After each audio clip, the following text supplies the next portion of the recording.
تفسیر القرآن آج کا سبق سورۃ الانبیاء آیت نمبر 19 سے 22 تک۔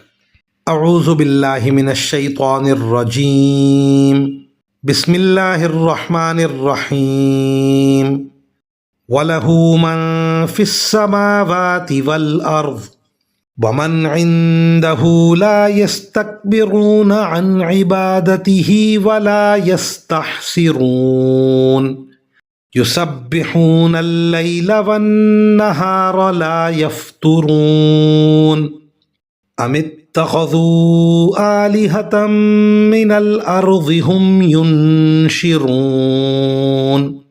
لَوْ كَانَ فِيهِمَا آلِهَةٌ إِلَّا اللَّهُ لَفَسَدَتَا فَسُبْحَانَ اللَّهِ رَبِّ الْعَرْشِ عَمَّا يَصِفُونَ۔ ترجمہ: اور آسمانوں اور زمین میں جو لوگ بھی ہیں اللہ کے ہیں، اور جو فرشتے اللہ کے پاس ہیں وہ نہ اس کی عبادت سے سرکشی کرتے ہیں نہ تھکتے ہیں، وہ رات دن اس کی تسبیح کرتے رہتے ہیں اور سست نہیں پڑتے۔ بھلا کیا ان لوگوں نے زمین میں سے ایسے خدا بنا رکھے ہیں جو نئی زندگی دیتے ہیں؟ اگر آسمان اور زمین میں اللہ کے سوا دوسرے خدا ہوتے تو دونوں درہم برہم ہو جاتے، لہٰذا عرش کا مالک اللہ ان باتوں سے بالکل پاک ہے جو یہ لوگ بنایا کرتے ہیں۔ ان آیات کی تفسیر میں مفسرین کرام لکھتے ہیں، نئی زندگی دینے کا مطلب یہ ہے کہ جن دیوتاؤں کو انہوں نے خدا بنا رکھا ہے، کیا وہ اس بات پر قادر ہیں کہ مردوں کو نئی زندگی دے سکیں؟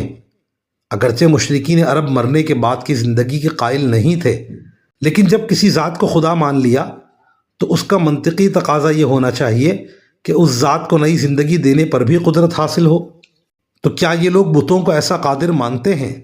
لیکن بعض مفسرین نے نئی زندگی دینے کا مطلب یہ لیا ہے کہ ان لوگوں کا یہ عقیدہ ہے کہ دیوتا زمین کو نئی زندگی دیتے ہیں جس سے وہ سرسبز و شاداب ہو جاتی ہے، کیونکہ ان میں سے بعض کافروں کا یہ عقیدہ تھا کہ آسمان کا خدا کوئی اور ہے اور زمین کا کوئی اور۔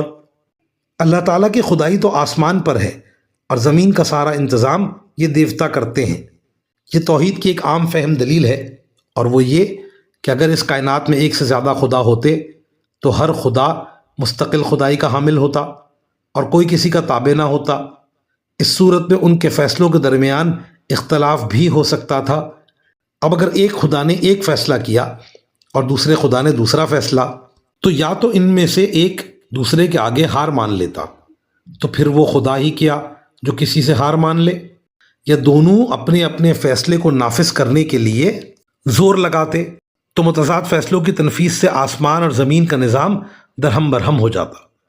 اسی دلیل کی ایک دوسری تشریح یہ بھی کی جا سکتی ہے کہ جو لوگ آسمان اور زمین کے لیے الگ الگ خدا مانتے ہیں، ان کا یہ عقیدہ اس لیے بالکل باطل ہے کہ مشاہدے سے یہ بات ثابت ہے کہ یہ پوری کائنات ایک ہی مربوط نظام میں بندھی ہوئی ہے۔